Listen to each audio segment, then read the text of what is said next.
자, 오늘은 마태복음 23장을 하겠습니다. 23장 하기 전에 저번 주에 마태복음 22장을 잠시 한번 보겠습니다. 마태복음 22장에서 우린 신약시대에서 굉장히 중요한 항목을 지금 마태복음 22장에 다루고 있어요. 22장의 2절에 보니까 천국은 자기 아들을 위하여 결혼잔치를 베푼 어떤 왕과 같다 해가지고 천국이 결혼잔치에 지금 비유되고 있거든요. 그래서 우리는 신약에 믿는 이로서 그리스도를 잔치로 누려야 된다. 그래서 그리스도를 먹고 마심으로 우리는 결혼잔치에 들어갈 수 있어요. 그럴 때 우리는 22장 11절에 나온 결혼 예복을 입게 되는 거죠. 그래서 결혼 예복은 주관적인 의신, 그리스도. 그러니까 우리가 매일의 생활에서부터 살아 나타내어진 그리스도입니다.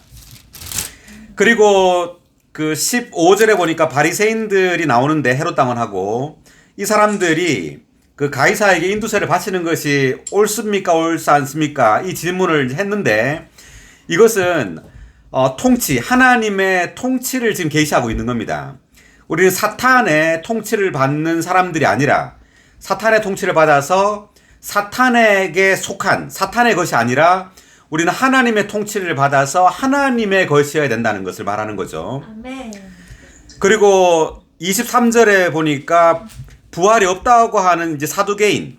자, 이 사람들이 이제 부활에 관한 문제를 들고 나올 때 주님은 나는 아브라함의 하나님이요, 이삭의 하나님이요, 야곱의 하나님이다.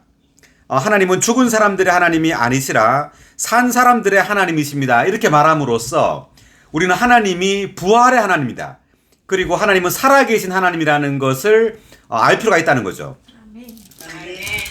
그리고 36절에 보니까 이제 율법사가 나오는데 율법에서 어느 계명이 가장 큽니까? 했을 때 주님은 너의 온 마음과 온 혼과 온 생각으로 주 너의 하나님을 사랑하여라. 그리고 너의 이웃을 너 자신처럼 사랑하여라. 그래서 사랑, 율법에서 사랑이 가장 중요하다는 거죠. 예, 사랑이 없으면 그 외의 모든 것들은 다 가치가 없는 겁니다. 아멘. 그래서 율법에서 가장 중요한 것은 우리가 하나님을 사랑하고 사람들을 사랑하는 것에서부터 모든 것이 시작되는 겁니다. 아멘. 그리고 42절에서 마지막 가장 중요한 질문인 그리스도에 관하여 어떻게 생각합니까? 그래서 그리스도는 다윗의 자손이시요 또한 다윗의 주. 그러므로 이것은 그리스도가 한면으로 인성을 가지신 분이시고 또한 신성을 가진 하나님 사람이라는 것을 알 필요가 있다는 거죠. 아멘. 자, 이것이 22장에 나온 주된 계시입니다. 그리고 오늘 23장을 하는데 23장은 종교에 대해서 우리에게 계시해주고 있어요. 종교의 특징, 종교의 정확한 상황을 묘사해주고 있는데 우리가 교회 생활하면서 종교가 무엇인지를 분명히 알아야 돼요. 특별히 천국을 계시하는 이 마태복음에서 가장 많이 종교를 다루고 있어요. 지금 잠깐 찾아보겠습니다. 마태복음에서 얼마나 많이 종교에 의해서 주님이 반대를 당하는지를 한번 찾아보겠습니다. 마태복음 2장 3절 펴주세요. 마태복음 2장 3절. 제가 읽겠습니다. 헤롯 왕이 이 말을 듣고 당황하였고 온 예루살렘도 그러하였다. 예수님께서 태어나셨을 때, 베들레헴에 태어나셨을 때 헤롯 왕, 즉 이 세상의 정치가 당황했을 뿐 아니라 온 예루살렘, 즉 유대교도 당황했다는 거죠. 기뻐하지 않고. 그래서 그리스도의 오심을 반대하고 있는 겁니다. 온 예루살렘이. 아멘. 자, 그 다음에 마태복음 3장 7절입니다. 요한은 많은 바리새인들과 사두개인들이 침례주는 곳으로 오는 것을 보고 말하였다. 독사의 자손들이여, 누가 여러분에게 다가올 진노를 피하라고 일러 주었습니까? 독사의 자손들이라는 말을 누구에게 한 거죠, 지금 요한이? 바리새인과 사두개인. 네, 바리새인들과 사두개인들에게 한 거예요. 자, 이 사람들은 지금 마태복음 23장에서 계속 나오고 있는데 그 유대인들에게 존경받는 사람들이죠. 존경받는 사람들인데 침례 요한은 독사의 자손이라고 말했습니다. 자, 그 다음에 마태복음 9장 11절.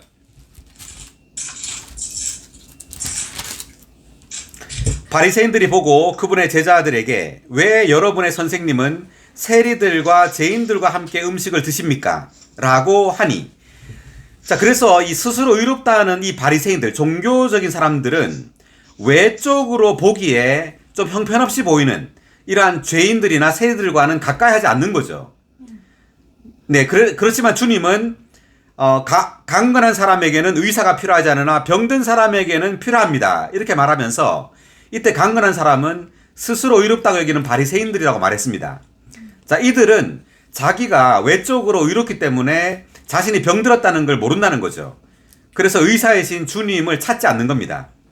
그렇지만 병든 사람, 즉 세리들과 죄인들은 자신들이 죄인들이라는 걸 알기 때문에 의사이신 주님에 의해서 치료받고 회복될 수 있는 거죠. 아멘.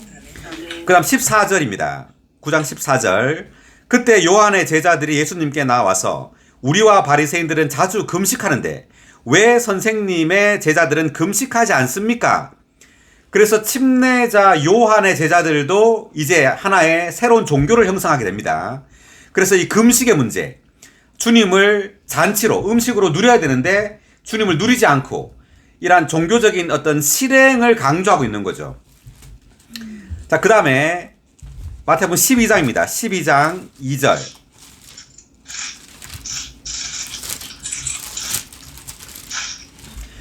바리새인들이 보고 예수님께 보십시오. 선생님의 제자들이 안식일에 해서는 안 되는 일을 하고 있습니다. 바리새인들이 안식일에 안 되는 일을 지금 예수님의 제자들이 하고 있다 그러는데 무슨 일을 했느냐 하면 1절에 보니까 예수님께서 안식일에 밀밭사이를 지나가시는데 제자들이 배가 고파 이삭을 잘라 먹었습니다. 자, 이걸 보고 해서는 안 되는 일이라고 말했죠. 그래서 특별히 이제 안식일에 이삭을 잘라 먹었다. 그래, 안식일에 배가 고팠다는 거죠. 그러므로 외적인 어떤 실행을 지키는 것은 우리로 하여금 만족하지 못하게 한다는 걸 의미하죠. 배가 고픈 거예요. 외적인 어떤 실행을 지키는 것은 우리로 만족하지 못하게 합니다. 그래서 우리는 이삭이신 그리스도를 먹어야 되는데 이 바리새인들은 이것을 해서는 안 되는 일이라고 말하고 있는 거죠. 자, 그래서 우리는 그리스도를 누리는 것을 반대하는 이 종교를 보고 있고 12장 24절. 그러자 바리새인들은 이 말을 듣고 이 사람이 귀신들의 왕 바알세불을 힘입지 않고는 귀신들을 쫓아내지 못합니다 라고 말하였다. 자, 그래서 예수님께서 귀신 들려서 눈 멀고 말 못하는 사람을 고쳐줬습니다. 그랬더니 바리새인들이 예수님께서 귀신들의 왕 바알세불을 힘입어 귀신들을 쫓아낸다 이렇게 말하는 거죠. 자, 그 다음 12장 38절입니다. 그때 율법학자들과 바리새인들 가운데 몇 사람이 예수님께 선생님, 우리는 선생님에게서 표적을 보기 원합니다. 자, 이렇게 말했더니 39절에서 악하고 음란한 세대가 표적을 찾지만 신원자 요나의 표적 외에는 보여줄 표적이 없습니다. 자, 이렇게 말씀하시죠. 그래서 이 율법학자들과 바리새인들은 외적인 표적, 즉 눈에 보이는 어떤 기적을 보길 원한다는 거죠. 그렇지만 주님은 죽고 부활하신 그리스도, 이분이 유일한 표적이다. 즉 이분이 요나의 표적 외에는 보여줄 표적이 없다는 겁니다. 그 다음 마태복음 15장 1절입니다.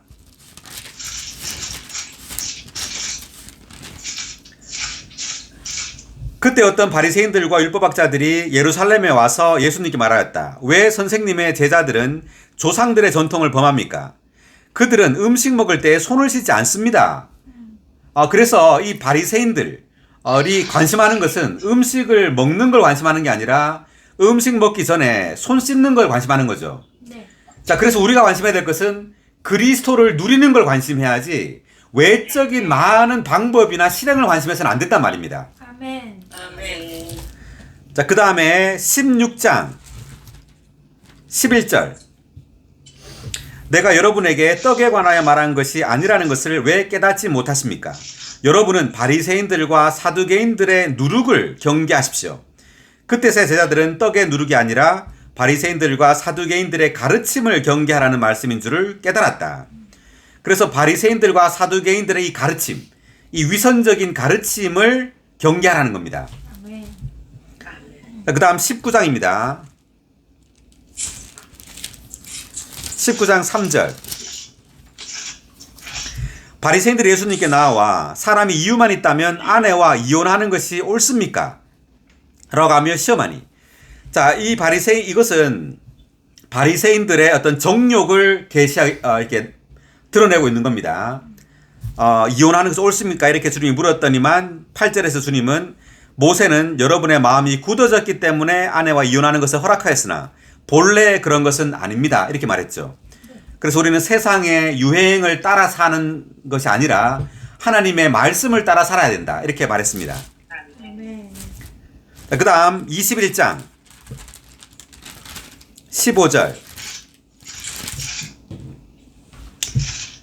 그러나 대제사장들과 율법학자들은 예수님께서 행하신 놀라운 일들과 또 성전에서 다윗의 자손께 호산나라고 하며 외치고 있는 아이들을 보고 붕괴하여, 그래서 대제사장들과 율법학자들은 이 아이들이 예수님께 다윗의 자손께 호산나 이렇게 외치는 것을 보고 종교인들은 기뻐한 것이 아니라, 이걸 누리는 게 아니라 오히려 붕괴했다는 겁니다. 네, 시기하고 붕괴하는 거죠. 그래서 우리가 주님을 누리고 신원하고 찬송하는 것을 종교인들은 기뻐하는 것이 아니라 이걸 보고 시기하고 붕괴한다는 거죠. 자, 그리고 이제 마태복음 22장에서 이게 바리새인들과 뭐 헤롯 당원들, 그리고 부활이 없다 하는 사두개인들, 그리고 율법사들, 자, 이러한 사람들 아까 조금 전에 우리가 봤었고요. 자, 그래서 지금 마태복음에서는 다른 복음서와는 다르게요, 종교에 대해서, 종교적인 사람들에 대해서 굉장히 많이 지금 설명하고 있어요. 종교가 얼마나 천국을 반대하는지, 종교가 얼마나 예수님을 반대하는지를 지금 계시해주고 있는데, 오늘 지금 마태복음 23장에서 그 절정, 즉 종교를 완전히 주님이 드러내고 있어요. 그래서 우리는 교회생활 하면서 종교를 모르면 안 돼요. 우리는 반드시 종교적인 사람이 어떤 사람인지, 종교가 무엇인지를 분명히 봐야 됩니다. 자, 그러면 마태복음 23장 1절을 보겠습니다. 그때 예수님께서 무리와 제자들에게 말씀하셨다. 율법학자들과 바리새인들이 모세의 자리에 앉아 있습니다. 자, 모세의 자리 형광펜입니다. 모세의 자리가 의미하는 것은 무엇일까요? 율법의 위치. 자, 이때 모세의 자리라는 것은 그 높은 위치, 지위를 가리킵니다. 자, 그러니까 요한복음 9장을 보겠습니다. 9장 28절.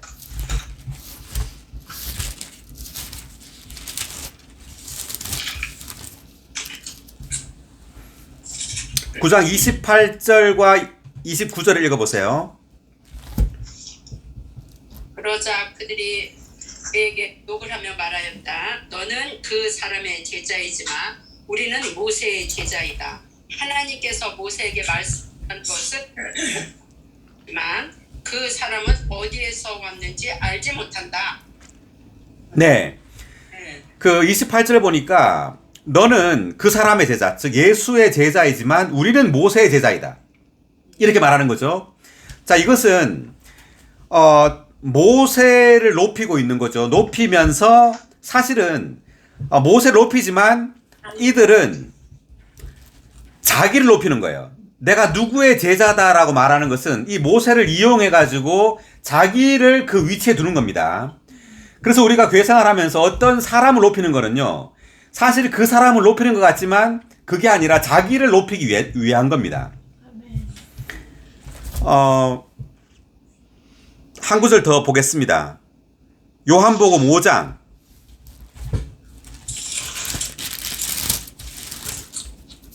45절, 45, 46, 47절을 미나자매가 읽어주실래요? 내가 여러분을 아버지께 고발할 것이라고 생각하지 마십시오. 여러분을 고발하는 사람이 있는데 그는 여러분이 소망을 두고 있는 모세입니다. 여러분이 모세를 믿었더라면 나를 믿었을 것입니다. 왜냐하면 그가 나에 대하여 기록하였기 때문입니다. 그러나 여러분이 모세의 글을 믿지 않는다면 어떻게 나의 말을 믿겠습니까? 자, 46절을 보니까 여러분이 모세를 믿었더라면 나를 믿었을 것입니다. 이렇게 돼 있죠. 다시 말하면 이들이 모세를 믿었단 말이에요, 안 믿었단 말이에요? 안 믿었어요. 안 믿었단 말입니다. 모세를 안 믿었기 때문에 예수를 믿지 못하는 거예요. 아멘. 그래서 많은 유대인들은 사실상 모세의 글을 믿었어요. 믿고 예수를 믿었어요. 그렇지만 또 많은 사람들은 성경을 읽지만, 율법학자들이나 바리새인들처럼 성경을 읽지만 그들은 사실상 모세의 글을 믿지 않은 겁니다. 그래서 예수님이 왔어도 이 예수님이 하나님의 아들이라는 것을 볼 수가 없었어요. 자, 그래서 지금 다시 돌아와서요. 23장 2절을 보니까 모세 자리에 앉아있다 이렇게 말했는데, 그들은 모세를 이용해서 자신을 그 위치에 두는 겁니다. 왜? 사람들의 존경과 사람들의 영광을 얻기 위해서. 그래서 존경과 또 사람들의 영광을 얻는 그 위치, 그 지위를 취하는 거죠. 모세 자리에 앉아있단 말은. 그 다음 3절입니다. 그러므로 그들이 여러분에게 말하는 것은 무엇이든지 다 행하고 지키십시오. 그러나 그들의 행위는 따르지 마십시오. 왜냐하면 그들이 말만 하고 행하지 않기 때문입니다. 그들이 말하는 것은 다 맞아요. 왜? 성경 말씀을 가르치니까. 그렇지만 그들은 그 말을 가르쳐 놓고는 자기들은 정작 그것을 행하지 않는 거예요. 아멘. 자, 우리가 성경에서 십자가에 대해서 우리가 말을 하고 가르치지만 정작 자신은 십자가를 지지 않는 거죠. 어떤 십자가를 지는 상황이 올 때, 어떤 수치나 모욕을 당해야 하는 그러한 어떤 상황이 올 때는 그것을 피하는 겁니다. 그래서 십자가라는 것은 수치와 모욕의 위치죠. 십자가에 못 박힌다는 것은. 그래서 우리는 우리 자신의 어떤 위신이나 우리 자신의 체면이 깎이는 어떤 그러한 것을 하지 않으려고 하죠. 그렇지만 반드시 우리는 그러한 위치에 서 있어야 돼요. 주님처럼. 주님처럼 반드시 십자가 위에 서 있지 않으면 우린 다른 사람들을 구원할 수가 없어요. 아멘. 그들이 말만 하고 행하지 않는다. 그래서 그들은 어떤 본이 아니라는 말입니다. 그들이 말한 것을 따라서 살지 않는 거예요. 그들의 삶에서나 어떤 교회 생활에서나 누구도 그 사람을 본받으려고 하지 않는 거죠. 4절, 그들은 무겁고 지기 어려운 짐을 묶어서 남의 어깨에 지우지만 자기들은 그 짐을 옮기는데 손가락 하나 까딱하지 않습니다. 그들의 행위는 모두 사람들에게 보이려고 하는 것인데 그들은 성구갑을 넓게 하고 옷수를 길게 늘어뜨리며. 자, 사람들에게 보이려고 하는 것인데 행왕편입니다.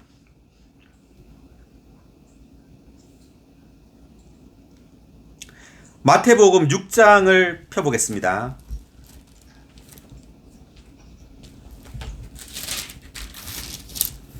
6장 1절을 읽어주세요.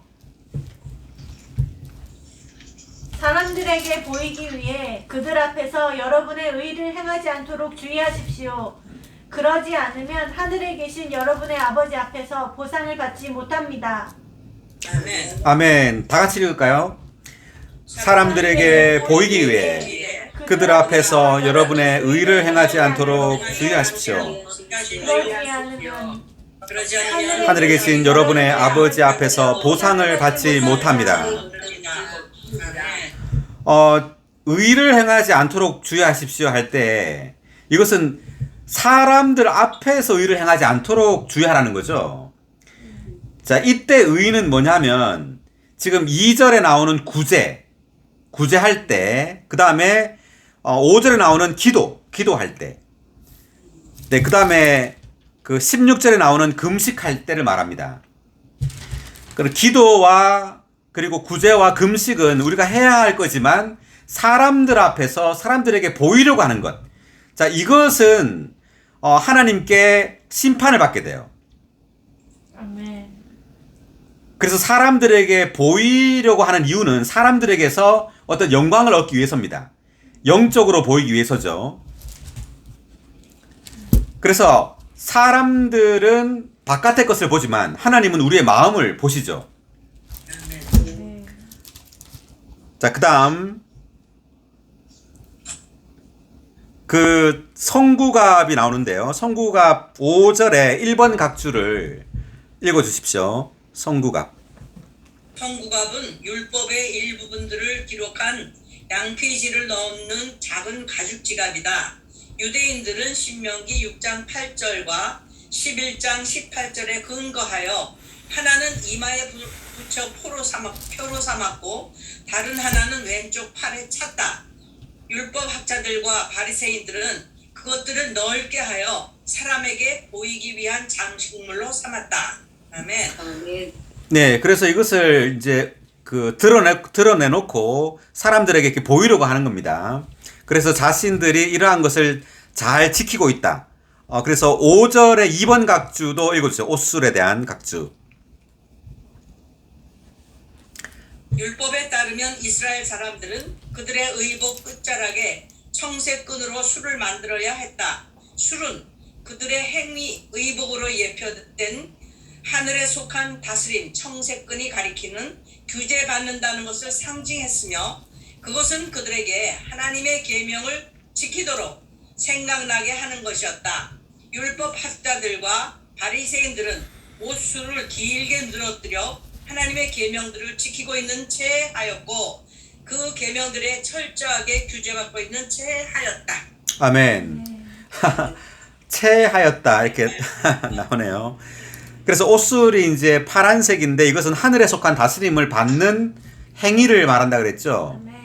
그래서 실질적으로 우리가 내적으로 우리가 하나님의 다스림을 받아서 행동하고 생활해야 되는데 그렇게 하지는 않고 그냥 이러한 것들을 이제 보여준다는 거죠. 다만 우리가 구약성경 신명기 6장 5절부터 8절 읽어보겠습니다. 신명기.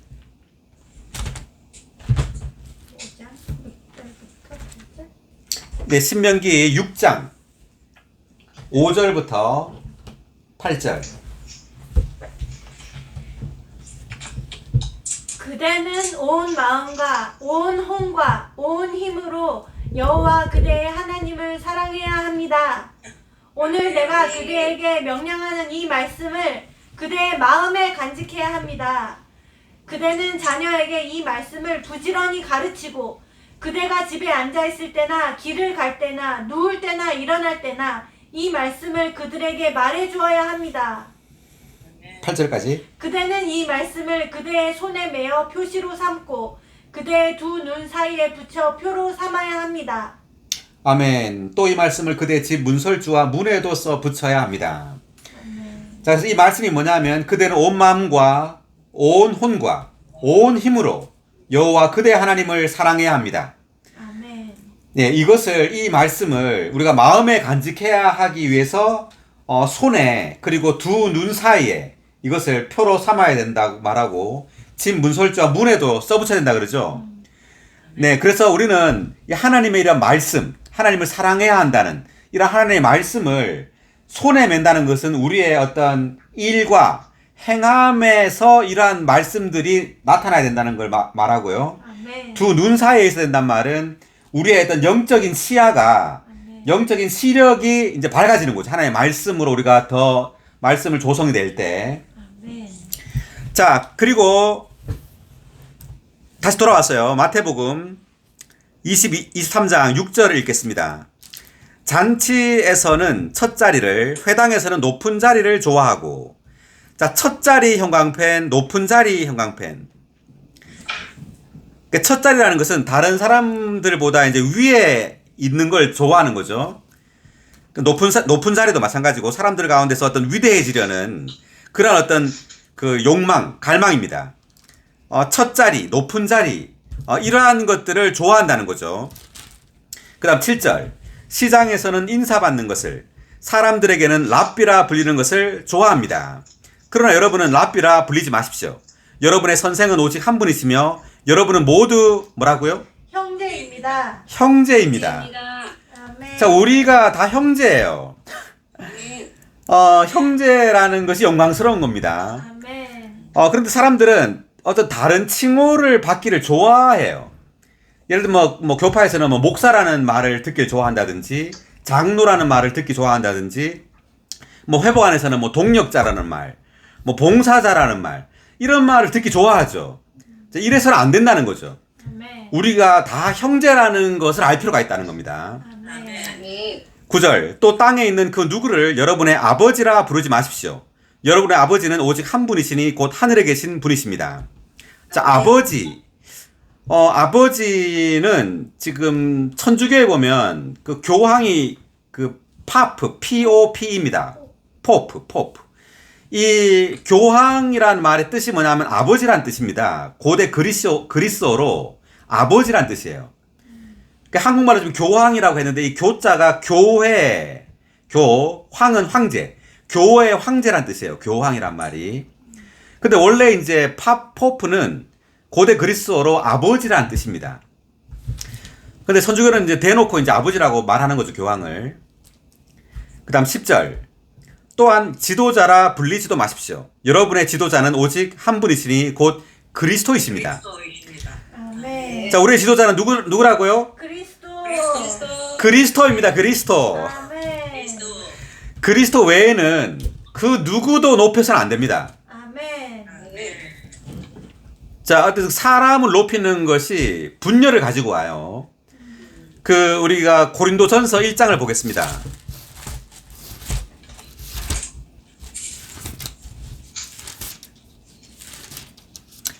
자, 고린도 1장 11, 12절을 읽어주세요.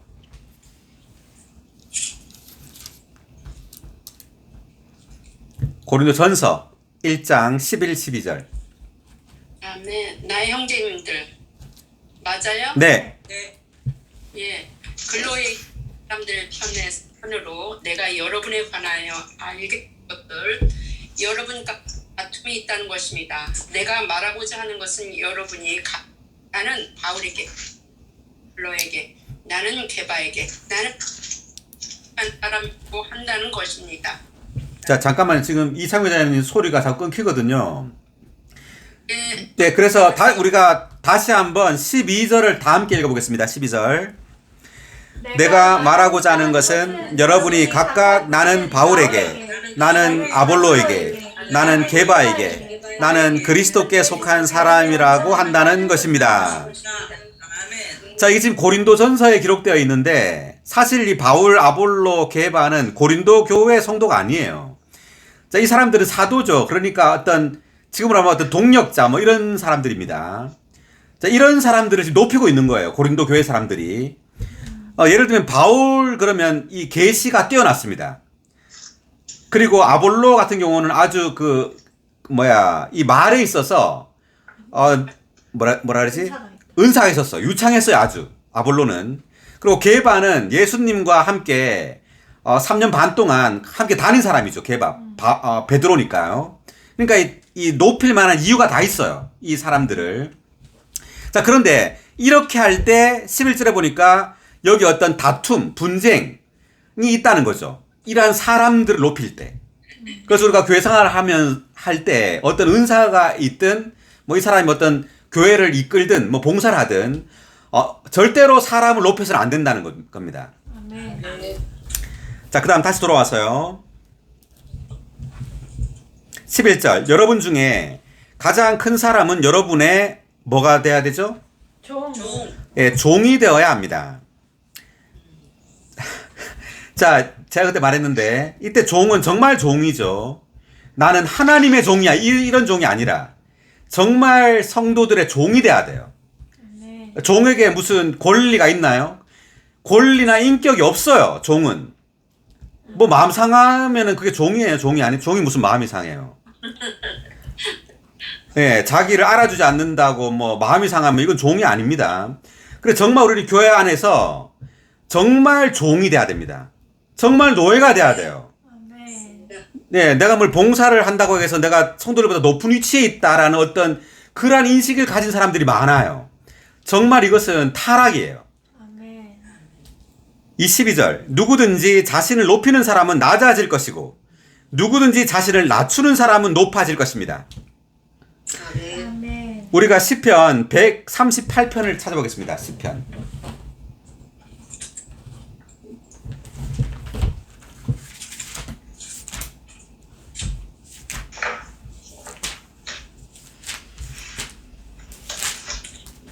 시편 138편의 6절.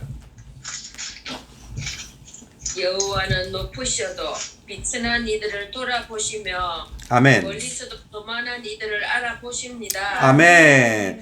다시 한번요. 여호와는 높으셔도 비천한 이들을 돌아보시며 멀리서도 거만한 이들을 알아보십니다. 아멘. 시편 138편 이게 참 놀랍죠. 여호와는 높으셔도 높은 위치에 계셔도 비천한 이들을 돌아보시며 멀리서도 거만한 이들을 즉시 알아보시는 겁니다. 예, 사람들은 거만한 이들을 못 알아볼 수 있어요. 왜? 그들이 가진 지위 때문에 눈이 가려요. 그들이 어떤 교회 봉사를 한다거나 뭘 장로거나 봉사자일 때 우리의 눈이 가려버려요. 그 거만함을 못 보는 겁니다. 그렇지만 여호와는 멀리서도 그 거만함을 알아본다는 거죠. 자, 그 다음에 빌립보서 한 장 더 보겠습니다. 빌립보서 2장 8, 9절.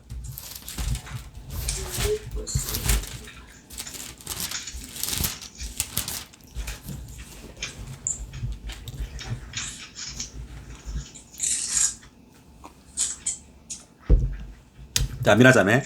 사람의 형태로 나타나셔서 자신을 낮추시고 순종하시어 죽기까지 하셨으며 심지어 십자가에서 죽으셨습니다. 그러므로 하나님께서 그분을 지극히 높이시고 모든 이름 위에 뛰어난 이름을 주시어. 아멘. 자, 다시 한번 8, 9절 읽어보겠습니다. 힘차게. 사람의 형태로 나타나셔서 자신을 낮추시고 죽기까지 하셨습니다. 십자가에서 죽으셨습니다. 그러므로 하나님께서 그분을 지극히 높이시고 모든 이름 위에 뛰어난 이름을 주시어. 아멘. 지금 빌립보서 2장 여기 지금 이 구절에서는 주님이 십자가에 달리신 것이 어떤 구속의 방면을 말하는 게 아니에요. 그분이 극도로 낮아졌다는 방면을 말하는 겁니다. 십자가에 달리심의 방면을. 그래서 자신을 낮추시고 순종하시어 죽기까지 했는데 심지어 어떻게 죽으셨다고요? 어디서? 십자가에서 죽으셨습니다. 네, 십자가에서 죽으셨다. 이 말은 왜 이렇게 덧붙였냐면요. 죽으셨는데 십자가에서 죽으셨다. 이 말은 아주 수치와 모욕을 당했다는 것을 의미해요. 자, 우리 또한 마찬가지입니다. 우리가 교회 생활을 하면서 우리는 반드시 이 십자가를 져야 됩니다. 수치와 모욕의 위치에 있어야 돼요. 우리는 성도들로부터 다만 존경받고 아주 우아하고 고상한 사람으로 비춰져서는 안 돼요. 기꺼이 희생해서 정말 희생하고 모욕과 수치를 당하는 그러한 위치에 있어야 됩니다. 그럴 때 우리는 다른 이들에게 생명을 공급할 수 있어요. 자, 그때 주님은 9절에서 하나님께서 그분을 지극히 높이시고 모든 이름 위에 뛰어난 이름을 주시어. 우리가 낮아지지 않는다면 주님은 우리를 높일 수가 없습니다. 그래서 우리는 낮아지는 걸 훈련해야 됩니다. 우리가 꼭 다만 성도들에게 뿐만 아니라 세상 사람들을 대할 때도 마찬가지입니다. 우리는 낮은 위치에 있어야 돼요. 그럴 때 그들에게 복음이 흘러 들어갑니다. 자, 다시 돌아와서요. 지금 마태복음 23장 12절을 읽었고 이제 13절부터는 종교인들, 율법학자들과 바리새인들에게 향한 팔중에 그 화가 있다는 것을 지금 말하고 있는데 보겠습니다. 자, 주님은 지금 13절부터 완전히 종교인들에 대한 그 분노를 지금 말씀하고 있어요. 자, 우리 또한 종교인들에 대하여 이러한 어떤 그 신성한 화가 있어야 됩니다. 화가. 13절. 위선적인 율법학자들과 바리새인 여러분에게 화가 있습니다. 왜냐하면 여러분이 사람들 앞에서 천국을 닫아버리고는 여러분도 들어가지 않고 들어가려는 사람들도 들어가지 못하게 하기 때문입니다. 마태복음은 천국을 계시하고 있어요. 그리고 반드시 우리는 천국에 들어가야 됩니다. 그런데 천국을 닫아버리고 들어가지 못하게 하는 사람들이 바로 이 종교인들입니다. 아멘. 지금 위선적이라는 말이 있죠. 위선이라는 말이 뭐냐면요, 거짓된 겁니다. 겉과 속이 다른 거예요. 겉으로는 이렇게 말하지만 속으로는 완전히 다른 그러한 마음을 가지고 있습니다. 그래서 위선이라는 이 말을 가장 많이 쓰는 지금 책이 마태복음입니다. 마태복음 6장과 지금 23장이 가장 많이 이제 쓰고 있어요. 위선적인 바리새인이란 말을. 자, 천국을 닫아버린다. 그리고 천국에 들어가지도 않고 들어가려는 사람들도 들어가지 못하게 한다는 거죠. 그래서 이 종교인들이 천국을 가장 반대하고 가장 핍박하는 사람들입니다, 지금. 그래서 우리는 종교를 알아야 될까요? 몰라야 될까요? 알아야 돼요. 네, 아주 클리어하게 알아야 됩니다. 아주 분명하게 볼 수 있어야 돼요. 아, 저 사람이 아주 종교적이라는 것. 그러한 것들을 볼 수 있는 눈이 없다면 우리는, 자, 이렇게 생각하죠. 우리 순진하게요. 아주 순진하게, 우리 교회 생활에는 종교적인 사람이 없어. 이렇게 생각한다는 것은 아주 순진하고 어리석은 사람입니다. 절대 그렇지 않아요. 지금 주님이 오셨을 때하고 똑같은 겁니다. 그래서 우리가 교회 생활 안에서 종교를 보지 못하면 생명을 보지 못하는 거예요. 아멘. 우리가 생명을 보면 볼수록 지식이 뭔지, 죽음이 뭔지가 더 분명히 보이는 겁니다. 아멘. 근데 생명을 우리가 보지 못하면 종교를 볼 수가 없어요. 죽음인데도 죽음인 것을 알아차리지 못해. 그래서 반드시 우리는 종교를 잘 인식해야 됩니다. 아멘. 14절, 위선적인 율법학자들과 바리새인 여러분, 여러분에게 화가 있습니다. 왜냐하면 여러분이 과부의 가산을 삼키고도 꾸며서 길게 기도하기 때문입니다. 그러므로 여러분은 더 엄한 심판을 받을 것입니다. 과부의 가산돼 있죠. 가산이 뭐냐면 영어로 보니까 하우스예요. 집. 그러니까 과부의 가산을 삼킨단 말은 과부의 재산, 그 집을 삼킨다. 그러니까 이 재물을 다 빼앗는다는 거죠.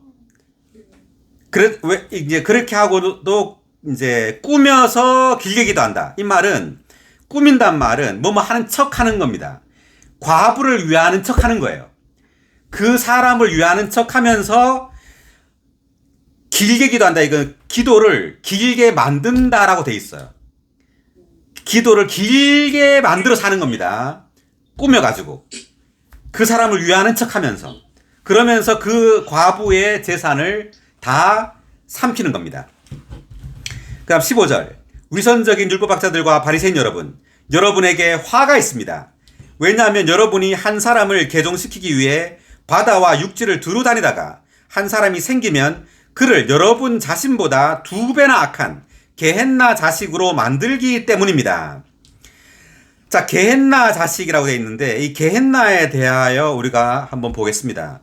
마태복음 5장 22절을 펴보세요.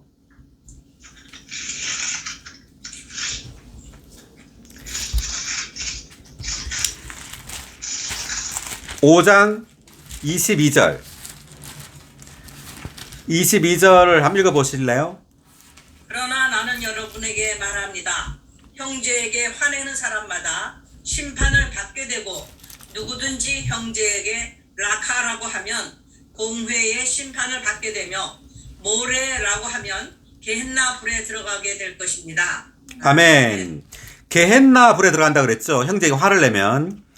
그래서 게헨나에 대해서 우리 22의 8번 각주를 읽어주세요.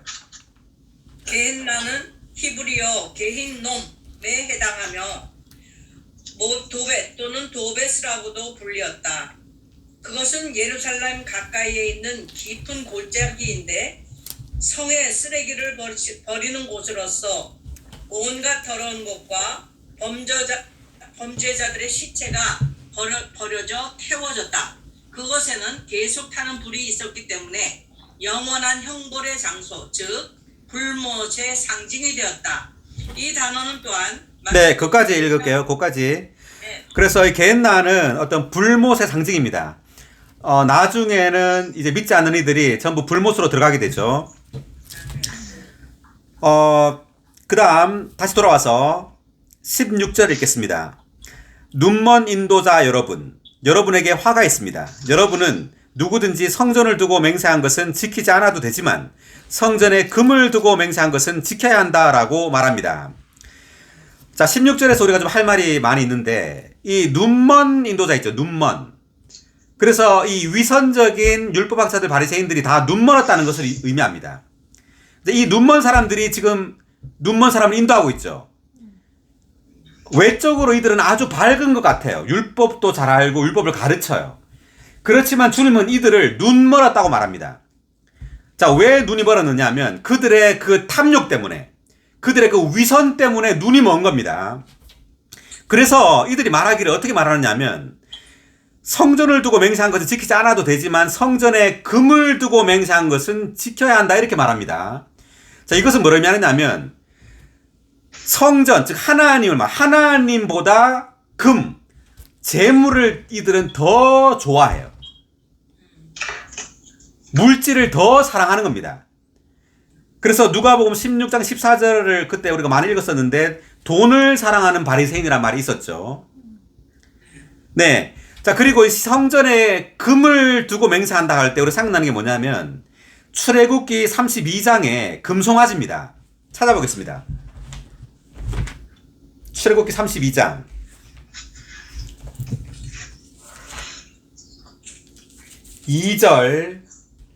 2절에서 4절까지를 읽어보겠습니다. 출애굽기 32장 2절에서 4절. 아론이 그들에게 말하였다. 아론의 아내와 아들과 딸의 귀에 걸린 금고리들을 빼서 나에게 가져오십시오. 모든 백성이 그들의 귀에 걸린 금고리를 빼서 아론에게 가져갔다.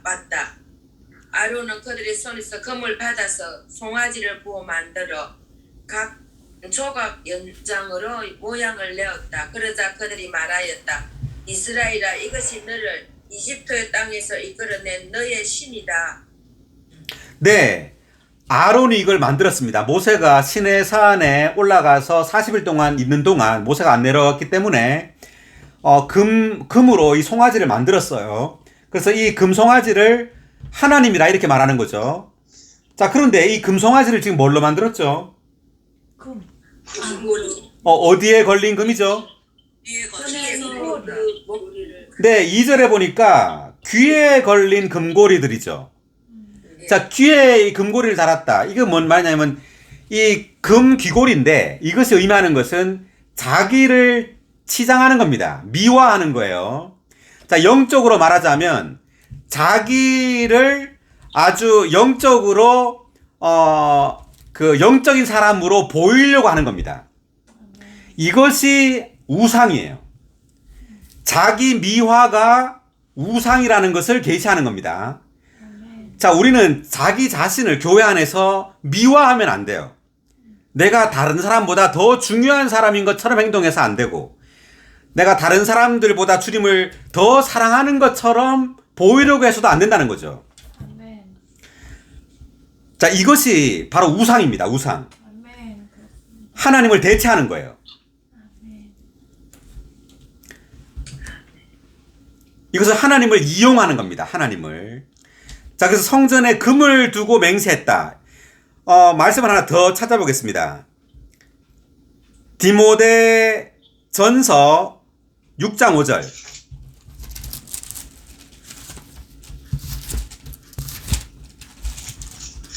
또 생각이 썩어 진리를 잃어버림으로써 경건을 이익의 수단으로 생각하는 사람들 사이에 끊임없는 논쟁이 나오는 것입니다. 생각이 썩어 진리를 잃어버림으로써 경건을 이익의 수단으로 생각하는 사람들. 자, 경건을 이익의 수단으로 생각한다 말은 하나님을 어떤 이익을 위한 수단으로 사용하는 겁니다. 그래서 오늘날 이제 기독교에는 그런 일이 많죠. 교회를 막 사고 팔잖아. 그죠? 자, 그래서 이러한 하나님에 관한 이 경건에 있어서 이러한 문제를 세상의 어떤 것과 연관시켜서 이것을 자신의 이익을 위한 수단으로 쓴다는 거죠. 자, 그 다음에 한 구절 더 보겠습니다. 디모데후서 3장 5절.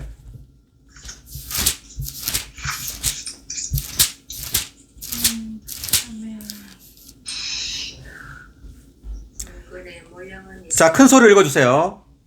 경건의 모양은 있으나 경건의 능력은 부인할 것입니다. 그대는 이런 사람들에게서 돌아서십시오. 아멘. 아멘. 다 함께 다시 한번. 경건의 모양은 있으나 경건의 능력은 부인할 것입니다. 그대는 이런 사람들에게서 돌아서십시오. 아멘. 경건의 모양. 외적으로 아주 영적이고 외적으로 아주 많은 봉사도 하고 이렇게 경건하게 보이는 겁니다. 그렇지만 경건의 능력은 없다는 거예요. 경건의 그 실제는 없는 겁니다.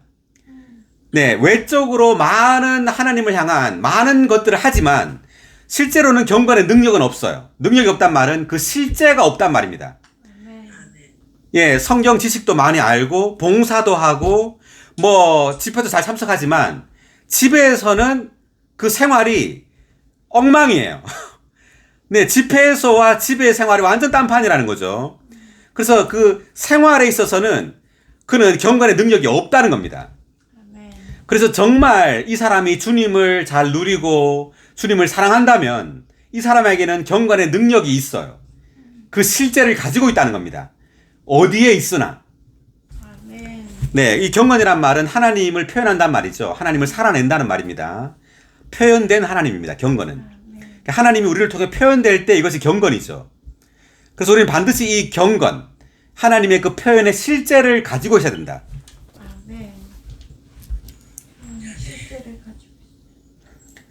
자, 그 다음 다시 돌아와서 마태복음 23장 17절. 어리석고 눈먼 사람 여러분, 어느 것이 더 큽니까? 금입니까? 그 금을 거룩하게 하는 성전입니까? 어느 거죠? 성전. 네, 성전. 그러니까 하나님입니다. 그죠? 하나님이 더 크다는 거죠. 여기 보니까 어리석고 눈먼, 눈먼 사람 앞에 또 어리석단 말이 지금 추가됐죠. 네, 그래서 이 종교적인 사람들은 사실상 외적으로 아주 현명한 것 같아요. 현명한 것 같아. 그렇지만 어리석어요. 아주 어리석은 겁니다. 로마서 1장 22절.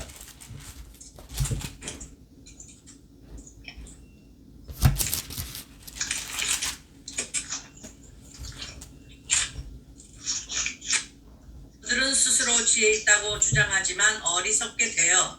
네. 스스로 지혜 있다고 주장하지만 어리석게 돼요. 그래서 우리가 스스로 지혜 있다고 생각하는 사람들이 바로 종교적인 사람들입니다. 예, 자신들이 지혜롭다고 생각하지만 사실 지금 방금 17절에서 말한 것처럼 어리석고 눈먼 사람 여러분 이렇게 말하잖아요. 자, 그 다음에 고린도 전서 1장 20절. 전서.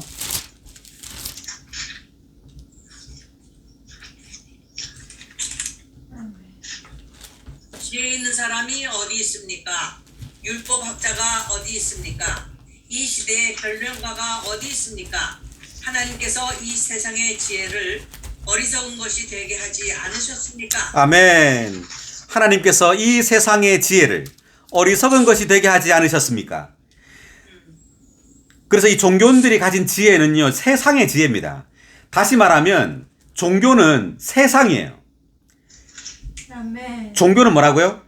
세상. 세상과 똑같습니다. 세상 사람들이 추구하는 걸 이 사람들이 추구하는 겁니다. 세상 사람들이 돈을 추구하죠. 종교적인 사람들이 돈을 추구해요. 돈을 사랑합니다. 외적으로 하나님의 일을 하지만 내적으로는 세상 사람들이 추구하는 것을 똑같이 추구해요. 세상 사람들이 걱정하는 걸 똑같이 걱정하고. 자, 그 다음 다시 돌아와서 18절 읽겠습니다. 마태복음 23장 18절. 또 여러분은 누구든지 제단을 두고 맹세한 것은 지키지 않아도 되지만 그 위에 있는 예물을 두고 맹세한 것은 지켜야 한다라고 말합니다. 눈먼 사람 여러분, 어느 것이 더 큽니까? 예물입니까? 그 예물을 거룩하게 하는 제단입니까? 어느 거죠? 제단. 예, 제단이죠. 그러므로 제단을 두고 맹세하는 사람은 제단과 그 위에 있는 모든 것을 두고 맹세하는 것이며 또 성전을 두고 맹세하는 사람은 성전과 그 안에 거하시는 분을 두고 맹세하는 것이며 또 하늘을 두고 맹세하는 사람은 하나님의 보좌와 그 위에 앉으신 분을 두고 맹세하는 것입니다. 위선적인 율법학자들과 바리새인 여러분, 여러분에게 화가 있습니다. 왜냐하면 여러분이 박하와 시라와 소회향의 11조는 드리면서 율법의 더 중요한 것들, 곧 정의와 긍휼과 신실은 버렸기 때문입니다. 그러나 여러분은 이것들을 반드시 행하고 저것들도 버리지 말아야 합니다. 자, 여기서 박하와 시라와 소회향의 11조 형광펜, 그리고 그 다음에 있는 정의, 긍휼, 신실 형광펜입니다. 자, 박하, 시라, 소향이 11조. 자, 이것은 외적인 실행이죠. 외적인 것입니다. 그런데 정의, 긍휼, 신실은 내적인 거죠. 내적인 어떤 미덕입니다. 그죠? 그런데 어느 것이 더 중요하단 말이죠, 지금? 내적인 거. 그렇죠.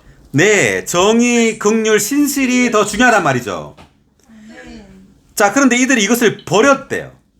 정의를 버렸단 말은 이 율법학자들과 바리새인들은 정의롭지 않다. 아주 불법이고 불의하다는 말입니다. 이들이. 그리고 긍휼을 버렸다는 것은 이들이 시기와 어떤 하여튼 그러한 것 자비가 없단 말이죠. 그다음 신실하지 않다는 거죠. 이들은 하나님의 말씀에 신실하지 않다는 거예요. 자, 24절을 보면 눈먼 인도자 여러분, 여러분이 하루살이는 걸러내면서 낙타는 삼킵니다. 하루살이 형광펜, 낙타 형광펜입니다. 지금 하루살이로 번역을 했지만 사실 이게 곤충이에요. 곤충. 모기 같은 겁니다. 그래서 이 고대 포도주 위에 떠 있는 이 날파리 같은 거랍니다. 이게 날파리 같은 이러한 것들을 이제 걸러내는 거죠. 포도주를 먹기 위해서.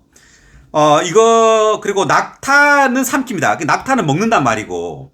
자, 이건 무슨 말이냐면 하루살이든 낙타든 둘 다 먹지 말아야 돼요. 자, 레위기 11장을 찾아보겠습니다. 레위기 11장 3절 4절. 짐승 가운데 굽이 갈라져 있고 즉 굽이 두 쪽으로 벌어져 있고 되새김질을 하는 모든 것은 너희가 먹어도 된다. 그러나 되새김질만 하거나 굽이 갈라지기만 한 것들은 너희가 먹어서는 안 된다. 낙타는 되새김질은 하지만 굽이 갈라지지 않았으니 너희에게 부정한 것이다. 낙타는 부정하다 그랬죠. 네. 자, 왜냐하면 되새김질은 한다 그러네요. 낙타가. 근데 굽이 안 갈라졌습니다. 그 3절에 1번 각주, 방금 레위기 3절 1번 각주를 읽어주세요. 미나자매 계속.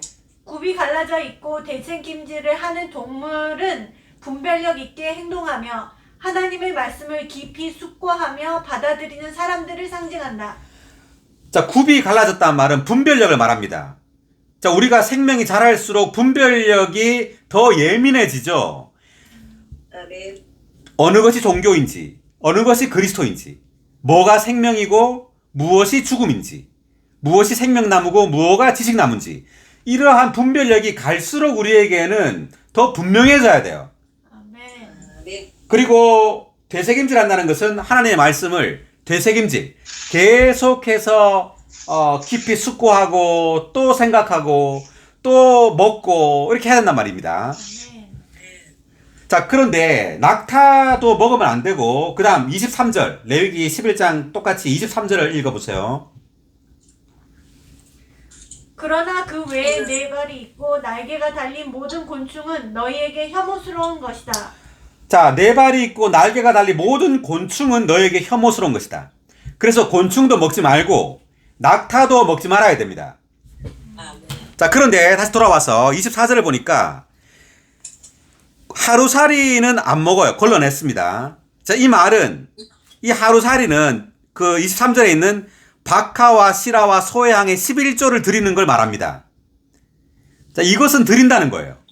그런데 정의와 긍휼과 신실, 이게 낙타예요.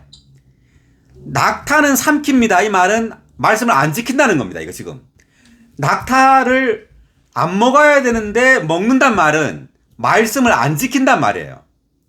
정의와 긍휼과 신실은 버린다는 뜻입니다, 이게. 자, 다시 말하면 종교적인 바리새인들, 율법학자들은 하나님의 말씀을 자기의 이득에 따라서 지키기도 하고 안 지키기도 한다는 뜻이에요. 아멘. 그러니까 하나님의 말씀은 모든 말씀에 권위가 있지만 종교적인 사람들은요, 자신의 이득에 따라서 얼마든지 말씀을 버려요. 안 지켜요. 자신 이익에 따라서 또 이것은 그 말씀을 또 적용을 해요. 어떤 거는. 자, 그래서 그렇단 말입니다. 25절. 위선적인 율법학자들과 바리새인 여러분, 여러분에게 화가 있습니다. 왜냐하면 여러분이 잔과 접시의 겉은 깨끗이 하지만 그 속은 탈취와 무절제로 가득 차 있기 때문입니다. 우리가 음식을 먹기 전에 손을 씻어야 된다는 말을 어디서 했죠? 마태복음 몇 장에 있죠? 15장입니다. 15장 찾아볼게요. 15장 2절 2절 읽어볼까요? 같이? 왜 선생님의 제자들은 조상들의 전통을 범합니까? 그들은 음식 먹을 때 손을 씻지 않습니다. 예, 음식 먹을 때 손 씻으란 말이 율법에 없습니다. 구약 성경에 없어요, 이런 말이. 그런데 만들었습니다, 이 사람들이 지금. 만들어가지고 오히려 이 말을 더 지키는 겁니다, 지금. 음식 먹기 전에 손 씻어야 된다는 걸. 그러니까 주님이 하는 말이 뭐냐면 4절에서 하나님은 너의 부모를 공경하여라 라고 말했다. 이렇게 말하죠, 예수님께서. 그 말은 이거 안 지킨다는 뜻이에요, 이 사람들이.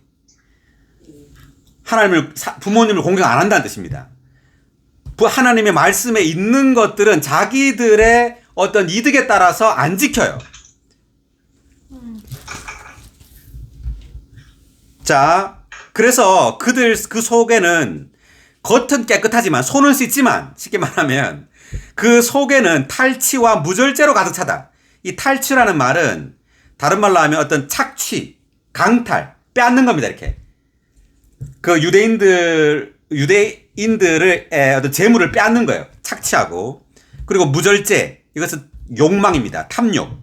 이게 무절제예요. self-indulgence라고 하는데 무절제로 가득하답니다. 이 종교인들이. 26절. 눈먼 바리새인 여러분, 먼저 잔과 접시의 속을 깨끗이 하십시오. 그러면 그 겉도 깨끗하게 될 것입니다. 위선적인 율법학자들과 바리새인 여러분, 여러분에게 화가 있습니다. 왜냐하면 여러분이 겉은 아름답게 보이지만 속에는 죽은 사람들의 뼈와 모든 더러운 것이 가득 차 있는 회칠한 무덤과 같기 때문입니다. 자, 겉은 어떻다고요? 아름답게 보여요. 겉은 아름답게 보인다 그랬죠? 자, 우리가 이러한 바리새인 율법학자들이 외적으로 아주 악하고 포악하다고 생각하면 절대 안 됩니다. 아주 고상해요. 교회 집회에서도 아주 친절하고 나이스합니다. 아주 열심이고요. 봉사도 열심이고 다 열심이고 아주 잘해요. 겉은 아주 아름답게 보여요. 그런데 그 속에는요, 죽은 사람들의 뼈와 모든 더러운 것들이 가득 차 있는 회칠한 무덤과 같다고 합니다. 자, 주님의 이 표현을 잘 보세요. 주님은 종교를 아주 분명하게 보고 있죠. 만약에 우리가 예수님이 오시기 전에는요, 이 바리새인 율법학자들은 유대인들에게 아주 존경받는 사람이었습니다. 이들에게 감히 어떻게 이런 말을 해요? 그리고 유대인들은 이런 걸 볼 수 있는 눈도 없어요. 그런데 예수님이 오는 바람에 지금 바리새인들 율법학자들의 그 실체가 드러나는 겁니다. 예, 그래서 이걸 이제 보게 되는 거죠. 종교라는 게 무엇인지를 보게 돼요. 그래서 우리가 교회 생활 안에서 생명을 추구하고 생명 안에서 자란 사람이 없으면요, 종교적인 사람이 이렇게 있어도 몰라요, 이걸. 왜냐하면 겉은 아름답기 때문에. 아주 고상하고 친절하고 아주 우아하기 때문에. 아주 열심이기 때문에. 그렇지만 우리가 생명을 추구하고 생명이 밝아지잖아요. 그러면 우리는 내적인 걸 볼 수 있게 됩니다. 이렇게 주님처럼 이렇게 분명히 봐야 돼요. 자, 그 다음 넘어가서요. 28절. 여러분도 겉으로는 사람들에게 의롭게 보이지만 속에는 위선과 불법이 가득합니다. 위선적인 율법학자들과 바리새인 여러분, 여러분에게 화가 있습니다. 왜냐하면 여러분이 신원자들의 무덤을 만들고 의인들의 묘비를 장식하며 우리가 조상의 시대에 살았더라면 신원자들의 피를 흘리는 일에 가담하지 않았을 것이다 라고 말하기 때문입니다. 자, 29절에 보니까 여러분이 신원자들의 무덤을 만들고 의인들의 묘비를 장식한다. 이 말은 뭐냐면 외적으로 이 신원자들을 존중하는 것처럼 보이는 거예요. 이게 의인들의 묘비를 이렇게 아름답게 장식한다는 말은 이들 그 조상들이 죽인 이 신원자들을 이들은 존중하고 아주 뉘우치는 것처럼 이렇게 한단 말입니다. 자, 그런데 나중에 보면 사실 이렇게 말한 이 사람들이 주님이 보낸 사람들을 다 죽입니다. 이 유대인 이 후손들이. 자, 다시 31절. 그렇다면 여러분은 신원자들을 살해한 사람들의 자손이라는 것을 스스로 증언하는 것이니 여러분이 여러분의 조상의 그 분량을 마저 채우십시오. 뱀들이여, 독사의 자손들이여, 여러분이 어떻게 개인나의 심판을 피하겠습니까? 뱀들이여, 독사의 자손들이여. 형광펜입니다. 자, 주님은 지금 굉장한 말을 쓰고 있습니다. 지금 바리새인들 율법학자들에게 존경받는 이 사람들에게 뱀들이여, 독사의 자손들이여 이런 말을 쓰고 있어요. 자, 마태복음 3장 7절을 보겠습니다.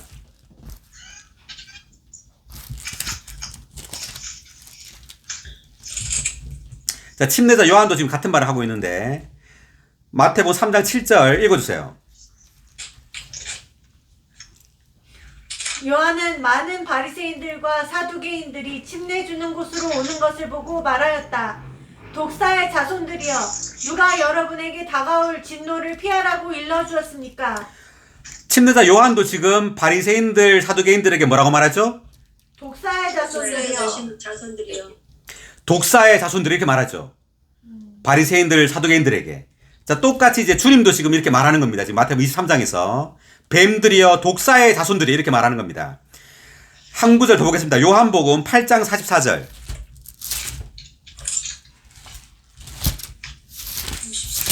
예, 요한복음 8장 44절입니다. 여러분은 여러분의 아버지 마귀에게서 났으며 여러분의 아버지의 욕망을 여러분도 행하고자 합니다. 그는 처음부터 살인자였고 진리 안에 서 있지 않았는데 이것은 그 안에 진리가 없기 때문입니다. 그가 거짓말을 할 때에 그 거짓말은 자신의 소유에서 나오는 것입니다. 왜냐하면 그가 거짓말쟁이이며 거짓말쟁이의 아버지이기 때문입니다. 아멘. 44절에 보니까 지금 주로 이것은 유대인 지도자들에게 하는 말입니다. 여러분은 여러분의 아버지 마귀에게서 났다 이렇게 말하죠. 네, 그리고 그는 처음부터 살인자였대요. 살인자. 그리고 제일 끝에 구절 보니까 거짓말쟁이라고 말하죠. 이게 바로 위선입니다. 위선. 거짓말쟁이의 아버지이기 때문입니다. 그래서 종교적인 사람들은 마귀와 완전히 하나죠. 마귀의 자식이에요. 겉으로 보기에 하나님을 경배한다 할지라도 그들은 마귀에게서 난 겁니다. 자, 주님께서 지금 감히 지금 바리새인들 율법학자들에게 아주 놀라운 엄청난 말을 하고 있는 겁니다. 뱀들이여, 독사의 자손들이여. 자, 그 다음 34절 보십시오. 그러므로 내가 여러분에게 신원자들과 지혜 있는 사람들과 율법학자들을 보냅니다. 여러분은 그들 가운데 몇 사람을 죽이고 십자가에 못 박을 것이며 몇 사람을 여러분의 회당에서 채찍질할 것이고 이 동네에서 저 동네로 쫓아다니며 박해할 것입니다.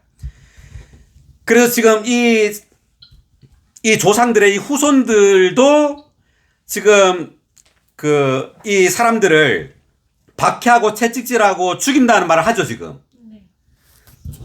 35절.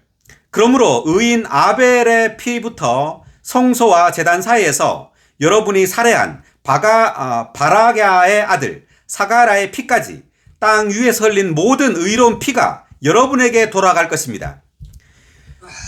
종교적인 사람들이 생명 안에서 의를 추구하는 사람들을 수도 없이 죽였어요.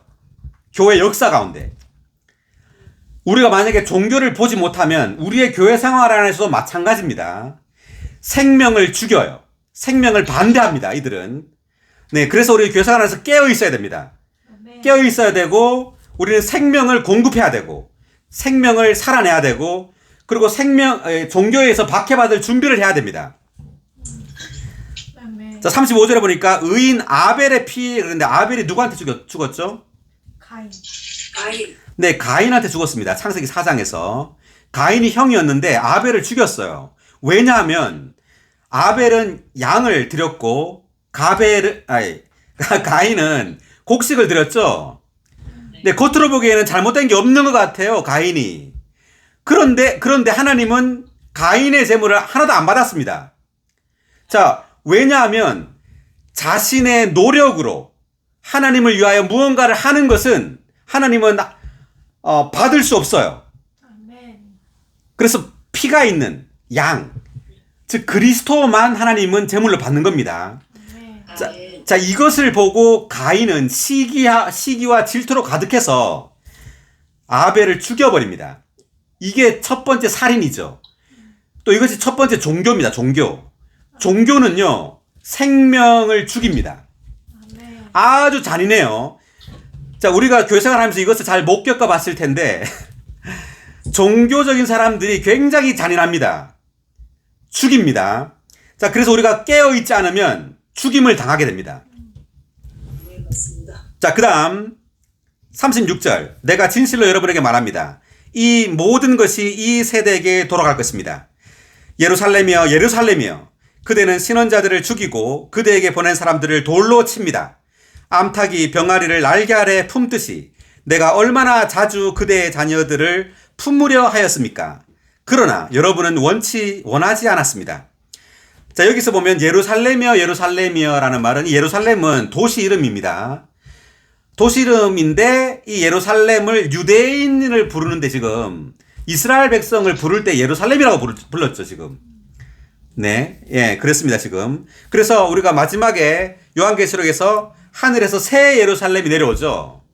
그래서 이 새 예루살렘, 이 예루살렘은 이스라엘 백성들을 상징하지만 새 자가 붙었죠. 그래서 새 예루살렘은 믿는 이들을 상징하는 겁니다. 다시 말하면. 그러니까 구약과 신약의 모든 믿는 이들을 상징하는 것이 바로 새 예루살렘입니다. 그래서 예루살렘이란 말은 하나님의 백성의 총체를 상징합니다. 자, 암탉이 병아리를 날개 아래 품듯이 형광펜입니다. 암탉이 병아리를 왜 품죠? 날개 아래? 태어나려고. 예, 생명을 낳고 산출하려고 지금 품는 거죠. 예, 그래서 이 암탉은 누구냐면 이것은 지금 37장은 그 신명기 32장 11절 출애굽기 19장 4절 이렇게 보면은 이 말이 나와요. 그 독수리가 그 날개로 이스라엘 백성들을 이끌었단 말이 나오죠. 그래서 이 암탉이 병아리를 날개에 품었단 말은 구약의 여호와 하나님을 말하는 건데 지금 이 여호와 하나님을 예수님 자신으로 지금 말하고 있어요. 내가 얼마나 자주 그대의 자녀들을 품으라 했습니까? 그래서 이 구약에 있는 이 암탉, 이 여호와 하나님이 바로 예수 그리스도라는 것을 의미하는 겁니다. 바로 예수 그리스도가 바로 여호와 하나님이세요. 자, 그 다음 38절. 보십시오. 여러분의 집이 황폐하게 되어 여러분에게 남겨지게 될 것입니다. 여러분의 집 형광펜이고요. 원래는 이게 하나님의 집인데 여러분의 집이 됐어요. 자, 이것은 38절의 1번 각주 읽어보겠습니다.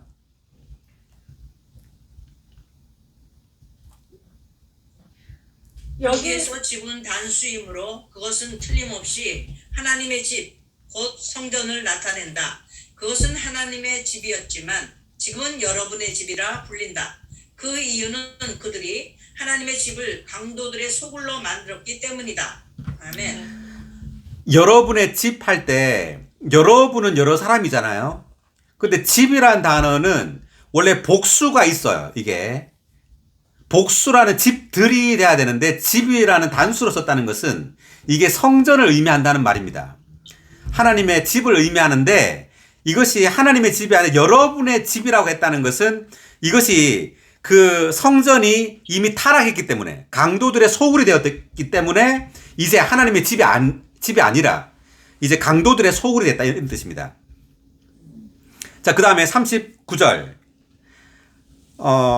내가 여러분에게 말합니다. 이제부터 여러분이 주님의 이름으로 오시는 분을 찬송하십시오. 라고 할 때까지 여러분은 결코 나를 보지 못할 것입니다.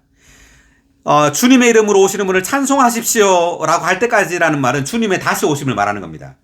주님이 다시 오실 때까지 여러분은 결코 나를 보지 못한다는 말은 이제 주님이 곧 십자가에 못 박혀 죽으신다는 것을 의미합니다. 못 박혀 죽고 이제 나중에 주님이 다시 오실 때까지는 보지 못한다 이런 뜻입니다. 자, 종교를 좀 아셨어요? 예, 하여튼 이 메시지는 여러 번 들어가지고 우리가 종교에 대해서 우리가 좀 더 분명해지기를 원합니다. 자, 오늘 마태복음 23장 여기까지 하겠습니다. 수고하셨습니다. 아멘.